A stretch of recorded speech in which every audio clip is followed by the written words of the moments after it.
Leisure is often seen as a very simple way to relax and something most of us don't usually think about. But there's a very large community out there who doesn't have the luxury of not thinking about those things.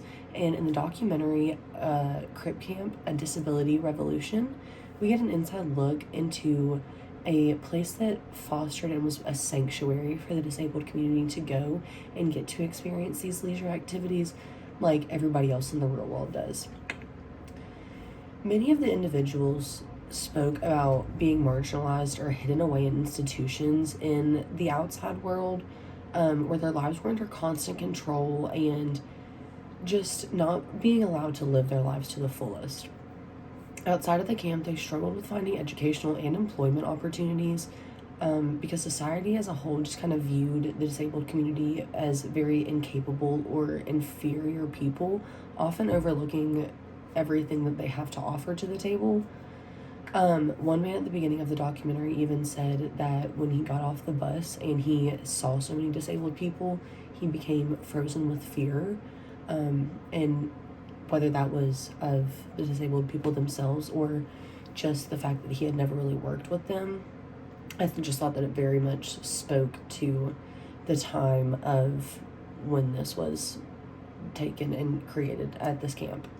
Camp Jened was considered an example of inclusive recreation because it provided a supportive and accessible environment where people with disabilities were encouraged to just be themselves and be able to not have to worry about people in the outside world and people who were not disabled kind of discrediting them or shaming them or making fun of them or making them feel uncomfortable. It was a place where they got to go and just completely be themselves and get to be what people considered normal in their own space. Unlike other places that they encountered in the real world, Camp Jened broke down those barriers and really allowed campers to engage in activities, because they were just so accessible. They just were very keen on making all of it accessible to people with disabilities.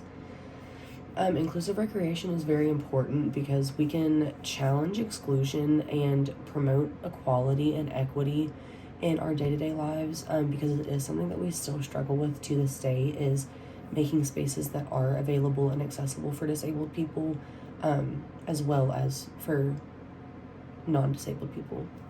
And that can range from parks to sports programs, schools, restaurants, just anything like that.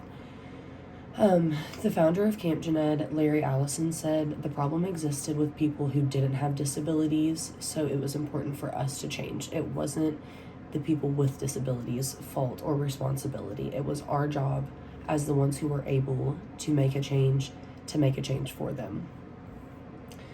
Leisure also impacts public health as a whole because activities like walking, biking, or just being outside in general, like in parks, are so incredibly important to humans and relieving stress and being able to form those sense of like communities that you may not get if you just kind of are shoved away. So advocating for recreational spaces can contribute to healthier communities and even lower long-term healthcare costs because more people would not have to seek health care because their health is being managed more by being able to be in a community. On the topic of that, again, it's a very strong way to build a community. Any type of leisure activity, whether that's art, sports, painting, anything like that, just going to the movies. It's about creating spaces where everyone is able to exist and be and coexist and not feel like it's able bodies and then disabled bodies. I feel like in my current educational and future professional interests, I can use social media platforms to advocate for accessibility and leisure for the disabled community. And I can also address concerns regarding accessibility in certain places in my community with my city officials to help further the agenda of making everything more able.